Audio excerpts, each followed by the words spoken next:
Welcome back to This is Live, the Sunday talk show here on the Arise News channel. With me today, I still have Professor David Aworawo, Professor of International Relations and Strategic Studies at the University of Lagos, as well as Opeyemi Adamolekun, Executive Director in Office of. West African leaders have unequivocally stated that the pulling out by the three coed nations, namely Burkina Faso, Niger, and Mali, is not acceptable. This was also part of their submissions at the ECOWAS summit, which opened today, Sunday, in Nigeria's capital, Abuja. The military rulers forged a new alliance, severing ties with the West African states bloc. The summit convened after several West African leaders called for a resumption of dialogue with the three Sahel countries. ECOWAS lifted sanctions on Niger in February in an attempt to mend relations, but little progress has been made. The bloc had imposed sanctions following the July 2023 coup that brought Chiani to power.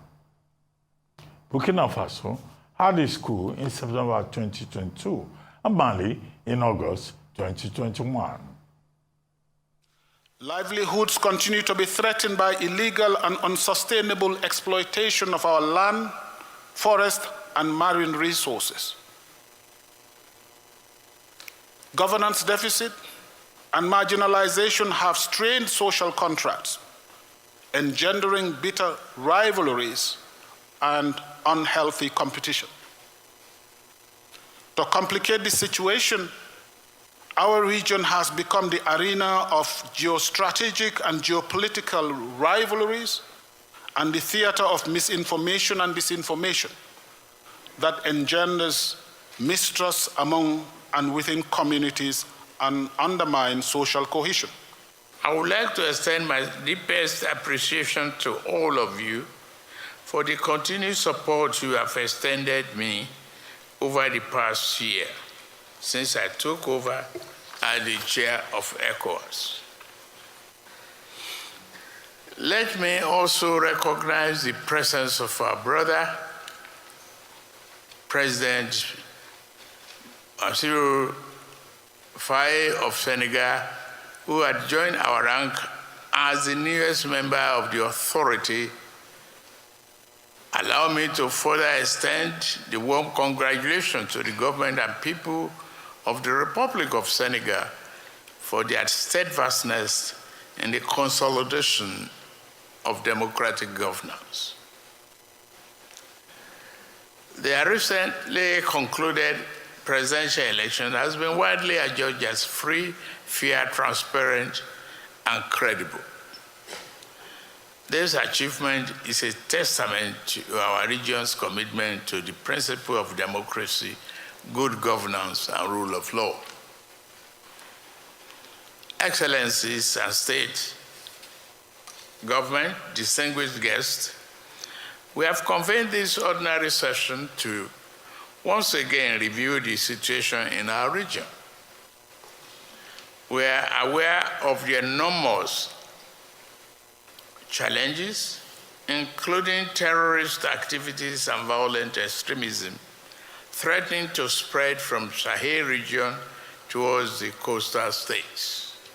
As we look forward to the 50th anniversary to be marked in 2025, your union, the African Union, will join ECOWAS in celebrating the 5 decades of a successful, innovative, and resilient model of regional integration.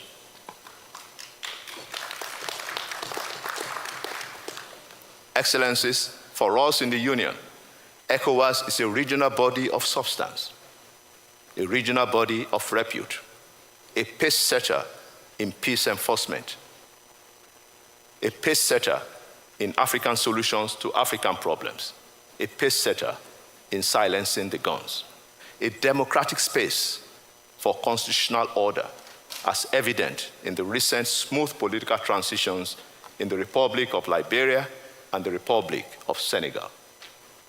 Excellencies, the African Union is indeed very proud of ECOWAS.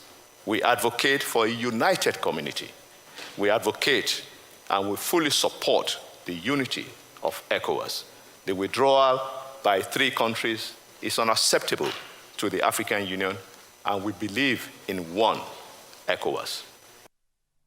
Earlier on Saturday, the 3 military-led West African nations, namely Niger, Mali, and Burkina Faso, signed a confederation treaty, underscoring their determination to chart a joint course outside the regional political and economic bloc that has been urging them to return to democratic rule.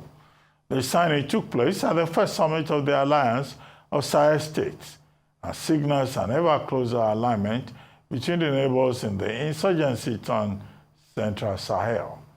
Juntas seized control in a series of coups in the 3 states in 2020 to 2023 and severed military and diplomatic ties with regional allies and Western powers. Speaking at the summit on Saturday, Niger's General Abdurrahmane Tiani called the 50-year-old ECOWAS a threat to our states, adding that the 3 countries aim to create an alliance free of foreign influence, for their people. The formal approval of the treaty creating the Confederation Alliance of Sahel States, AES, will mark the culmination of our people's aspirations to seal a union of states sharing the same challenges and ambitions on the bedrock of our salient space. It's up to us today to make the Confederation Alliance of Salient States an alternative to all bogus regional groupings, by building a sovereign community of people. This Alliance of Sahel States, we are in the process of setting up is first and foremost the ESA of the people, and in which the people of Burkina Faso and Niger will be at home in Mali, and vice versa.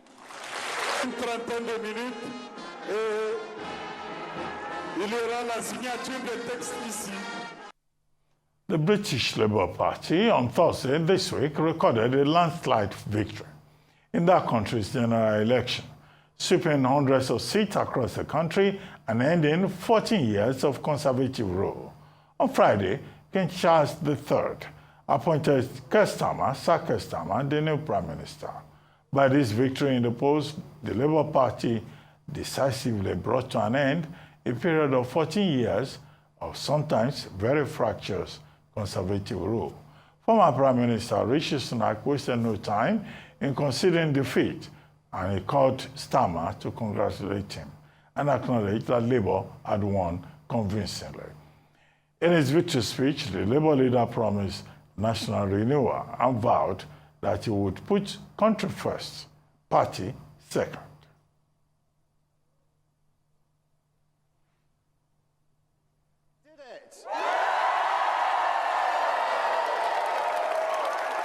You campaigned for it, you fought for it, you voted for it, and now it has arrived. Change begins now.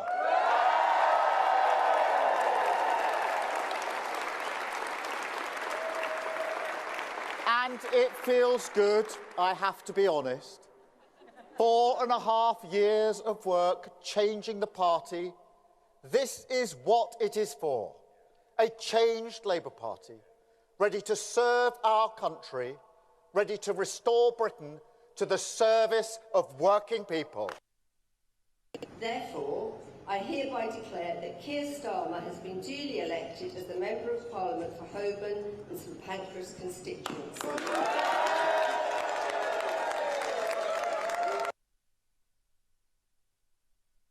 Therefore, I hereby declare that Keir Starmer has been duly elected as the Member of Parliament for Holborn and St Pancras constituency.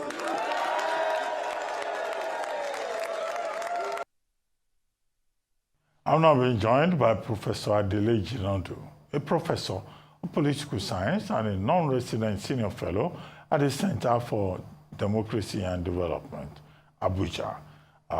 Good day, good to have you on this day live, Professor Adele Jinadu. How are you, sir? Thank you for joining us. Well, they say charity begins at home, so naturally, I would have loved to start with ECOWAS. But let's start with the just concluded electoral democratic process in the United Kingdom and lessons that we can learn from that experience. After all, we didn't have glitches, ballot snatching. Nobody has said he's going to court. What lessons can we learn from the British, our former colonial masters? Thank you, Ruben. It's nice to be back on Arise.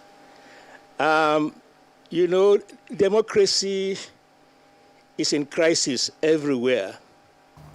And what makes the difference is whether in a particular democratic system, there is what I can call a broad elite consensus about the rules of the game based on mutual trust and confidence. That elite consensus can be very, very thin, and the mutual trust on which it rests can be very, very shaky as well. But I think in the United Kingdom, we've had a history going back to several decades, even over a century, where at least since the end of the First World War, going into the end of the Second World War and the unity government they had after the Second World War, where there has been a broad consensus about the rules of the game. But policy, of course, may differ in terms of the direction in which the states should direct the country. And I think what you've had in Great Britain now is that there has been a broad consensus over the rules of the game has been sustained. And that is where we had such a quick resolution of the elections. With less than 24 hours, the Prime Minister, the new Prime Minister invited to the Buckingham Palace and to assume office as Prime Minister. So I think that broad consensus is very, very important. If you compare that with the US, where serious issues have been raised by Donald Trump about the rules of the game, you find that the country is sharply divided, not simply on ideological grounds, but also simply in terms of what the country, in the direction in which the country should be moving. So I think the first lesson for me is that political parties have a critical role to play. And that critical role is if they have a broad consensus among themselves about the rules of the game, and then the rest is simply a matter of who wins and who then has the mandate to implement policy in their manifestos. So I think that is a major lesson for me.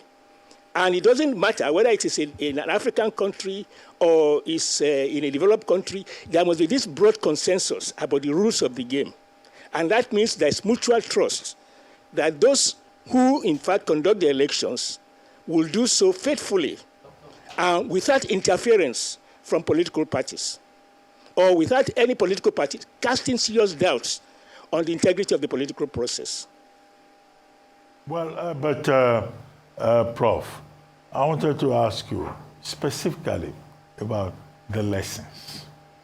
The Conservatives, they just got back to power after 14 years. The Labour just got to power after 14 years. Yeah. Now, the Tories are out. Where did the Tories get it wrong?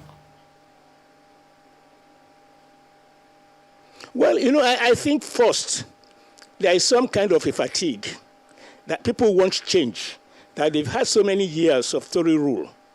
And secondly, that the Tory party itself was fractionalized, has been fractionalized over the past decade or so.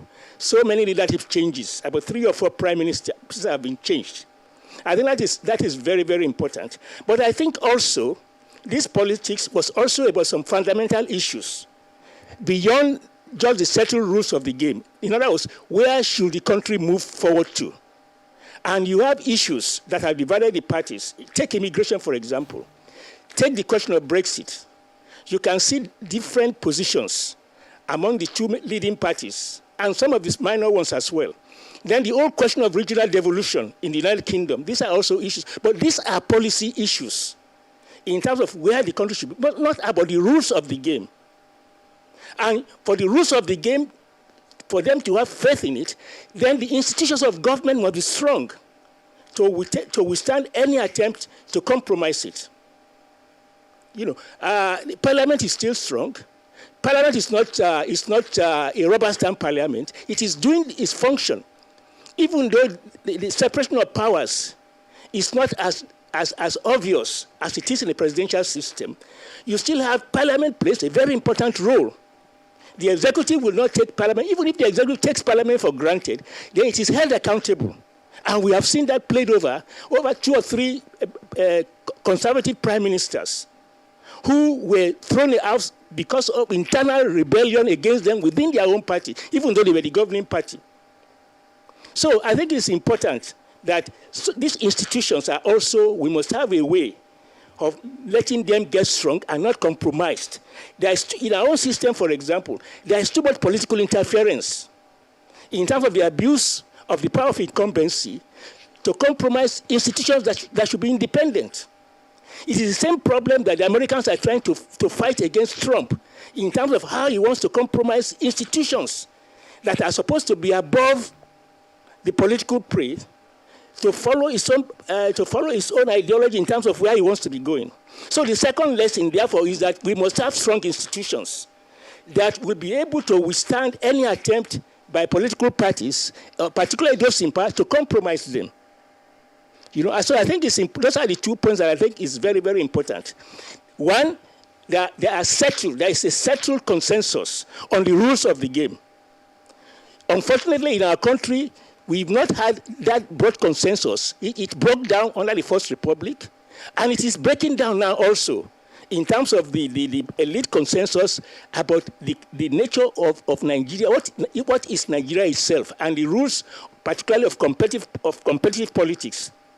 Second is for you to do that, to maintain the strong rules of the game, you need strong institutions that are independent of the executive branch and of the legislature. Okay, Prof, I get your point. That cannot be compromised for partisan party political purposes. Yes. Prof, I get your point about a rules-based system, the strength of the institutions. Yeah. But would there be any guarantee that the British people who want a change will achieve any significant progress under a liberal or center of the left, pro-immigration, pro-EU government led by Starmer? Because the big criticism, despite their victory, is that, look, the Labour Party is not even sure about its plans. Are they going to balance the budget? All the promises they've made about taxation, about public spending, would they be able to deal with it? So people are a bit skeptical. So do people say we want change for the purpose of change? Serve the purpose. After all, in 2015, Nigerians said they wanted change. More than 8 years later, they're still dealing with the contradictions that change brings. Yes, Ruben, you are right to a large extent. But my response to you is that nobody knows tomorrow. Politics is some kind of sometimes modeling through. You do not know what tomorrow brings about. A day is a long time in politics. But the point I'm making is that those considerations are also constantly being on the forefront in terms of holding the government elected accountable. And if they are not able to resolve the uncertainties of politics, the diversions that may deflect them from the policy they want to pursue, then the next election, they will be thrown out of office. That is one thing. The second one is also that the parliament itself, in terms of the separation of powers between the executive and the legislature, as very, very tenuous as it is in the British system, it is still effective. The backbenchers are very powerful. They just don't toe the party line. If they think the government of the day, whether it is Labour or Conservative, is betraying the trust they have in them, or is betraying the policy, then they rebel against them, and there is a crisis. And if, therefore, but here we just have a rubber band parliament where people just go in and they are vote this way, vote that, they pass an important law in a day without even the country knowing. So I think democracy has that self-reinforcing mechanism within it, that even if we make a wrong choice in choosing a government, or if for any reason they are untrue to what they promised to do, then there are mechanisms inbuilt to hold them accountable. And that also brings me to another important point, which I think is also very, very important in talking about this, the resilience of democracy. There must also be this whole thing that, sometimes I like the aphorisms of the Americans. Eternal vigilance is the price of liberty. Nigerians also have a duty to hold government accountable, to make it clear to them. They are not just there. They are not just our masters. And it is unfortunate the way we couch our political language. The president has appointed, the president has directed. And we are still saying that because government is not a personal property of the president. Is ruling at our behest. He is accountable to us, and he must be held accountable. And that is why I like Chapter 2 of our Constitution. So it is not just winning elections, and once you have won elections, you don't have a blank check to do anything you like, because there are still mechanisms of accountability. Well, and we have not been able to hold our governments accountable because elections are not fought over policy. Prof, they are fought over personalities, over ethnic issues. On that note, Prof, yes. Let's now come home to West Africa. As you speak, ECOWAS of states and governments are meeting in Abuja. They say, well, it's an ordinary meeting, but it's also an important meeting. Now, President Jinadu of Nigeria has completed his tenure 1 year as chair of that body. We're told that the Nigerian government is seeking an extension. Does it deserve it? Let's just start with your assessment of 1 year of President Jinadu as ECOWAS chair. And then we can talk about the other issues, about the alliance of the Sahel states, the states that have gone rogue in a manner of speaking. Mali, Niger, Burkina Faso are saying that, look, they intend to remain out of the loop.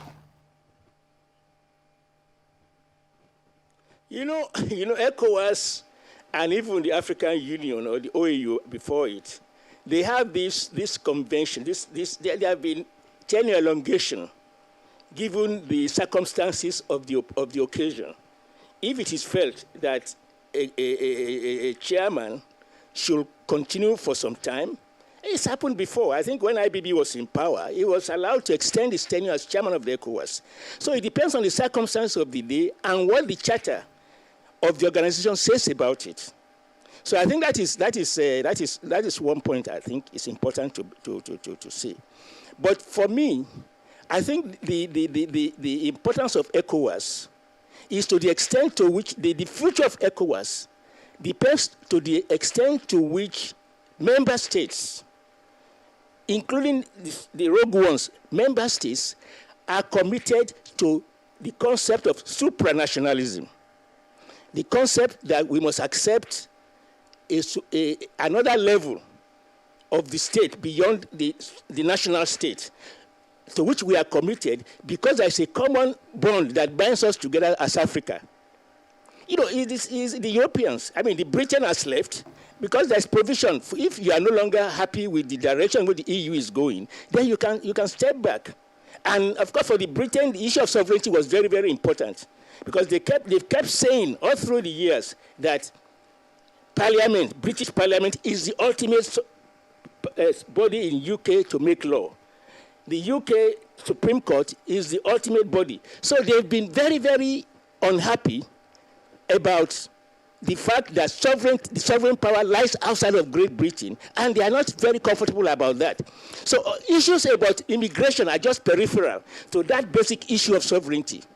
And it seems to me that in the case of West Africa and Africa generally, we are still so much tied to this concept of sovereignty. We are very much tied to it, that we are not prepared to accept a supranational entity dictating to us. So you have a situation whereby our own Minister of Justice is saying that Nigeria is not bound, or was alleged to have said Nigeria is not bound by decision for example, the ECOWAS Court of Justice. You know, and that for me is very, very revealing. It also shows why, in most cases, the state, the executive branch in Nigeria, most often than not, do not want to execute court judgments. They don't feel bound by court judgments. So I think the issue of sovereignty is at the bottom of this. To what extent are we prepared to alienate some of our sovereignty for a higher body? And I think that is what has been playing out in ECOWAS. And we are unfortunate to the extent to which we are also what you might call a neo-colony, because policies are being dictated, ECOWAS are being dictated from outside, from outside sources. From outside sources. And there's so much external intervention, external interest that has been imposed on African countries. Prof, with due respect, you not address my direct question. Has Tinubu succeeded, or has he failed in his 1 year as chair of ECOWAS? No, I have answered it indirectly. Simply, one, that if ECOWAS is happy with what he's doing and they're asking him to stay on, then as far as they are concerned, they are happy with it. The second answer, of course, is that, you know, I am not too happy as in terms of what our Attorney General was alleged to have said, that we are not going to be bound by judgments of an external jurisdiction to which we have agreed to. Because for me, that reflects on the same thing that happens internally when judgments by courts are not implemented by the executive branch.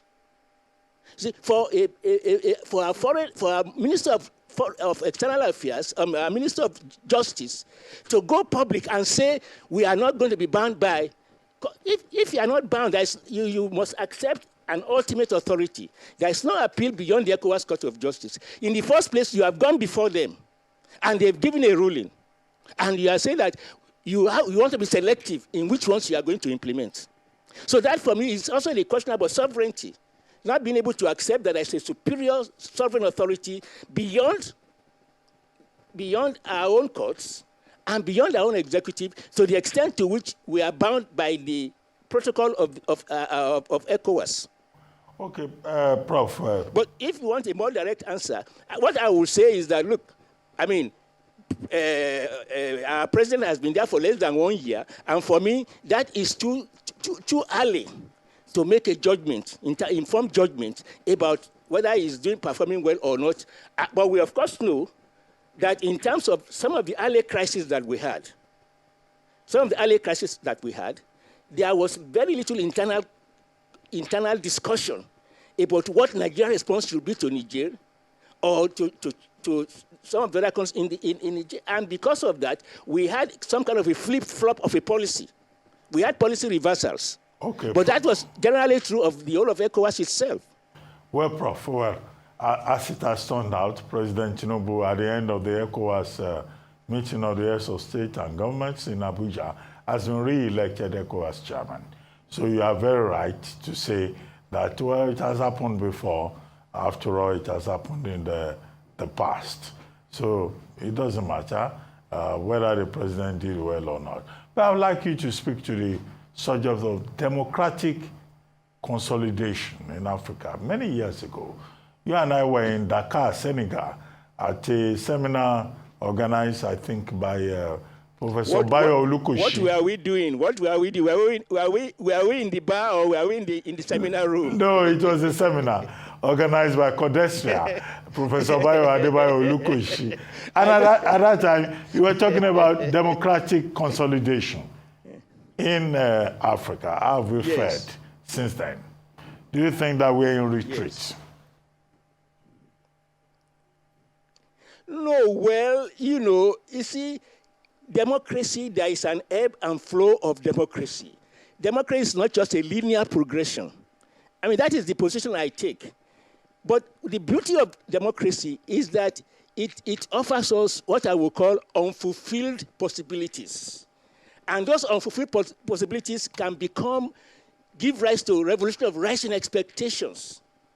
You know, and so that the democratic struggle never ends, as you see in the US today. There are those who are trying to reverse the gains of several years in terms of civil rights, and so on and so forth, in terms of Medicare. So but if we want to consolidate, as I said, and I'm unhappy that we are not consolidating in that respect. And we are not consolidating because of the nature of the political party system that we have, and those who are political leaders. Because they have set out to undermine, compromise institutions which are meant to move democracy, to consolidate democracy. Interference with institutions that should remain independent of executive control. And the parliament, the legislature, is not playing the role it should be playing in consolidating democracy, in not being a rubber stamp parliament. They are rubber stamp as they are now. Look at the state legislatures, for example. The federal one is even better. Look at the state. The legislatures at the state level are nothing but rubber stamp at the behest and control of the governors. That is not that you don't consolidate democracy that way, because you are not building strong institutions. And it is the same thing with the civil service, the public service. You know, there must be this separation of politics from administration, even under a presidential system. We have whittled down on that. We are destroying federal institutions. We are destroying the police. We are destroying the federal universities. We have destroyed the unity colleges. These are measures to consolidate, because our democracy is founded on federalism. And this federalism is a way of strengthening our solidarity. But when you try to weaken the federal level for personal interests, and which is what I believe, because the governors are the ones that are really trying to undermine the federal system. They have killed local government, and they want to kill the federal government. And unfortunately also, we are not consolidating federalism in our country, because the parliament, the National Assembly, is not just made up of party members who are dancing to the tune of the executive branch. They are also there to represent their state interest, equality of state. At the legislative level, 2-3 senators from each state, so that the National Assembly is not just a federal organization. It is, but it is made up of state representatives on an equal basis. The executive branch also, our constitution makes it important. There must be at least one minister from every region. So at the federal level also, the states are represented. So why is they talk about the federal system is too powerful? Yeah. I think we need to say it as it is. That all this talk of true federalism is simply a sleight of hand by the governors in particular, to grab as many more powers as they can hold. In the last 3 or 4 electoral cycles, you can see the role that even governors played in effecting power change at the federal level. They've gang upped against sitting presidents to install somebody they think will serve their bid. So I think the important thing for us, as I see and as I reflect, and because this has been part of the democratic struggle that we've gone through before, and it's a pity that those who claim they are Democrats are the ones who are violating the rules of democracy today. And I'm ashamed to celebrate Democracy Day in Nigeria, because those who claim they fought for it are the ones who are undermining democracy today. So the test is not whether they were democracy advocates, but what are they doing to democracy today? That is the question we're asking them. What are we celebrating? Professor Adele, because every one of the action has undermined democracy in this country. On that note, Professor Adele Jinadu, we'd like to thank you very much for joining us on This Day Live, the Sunday Talk Show.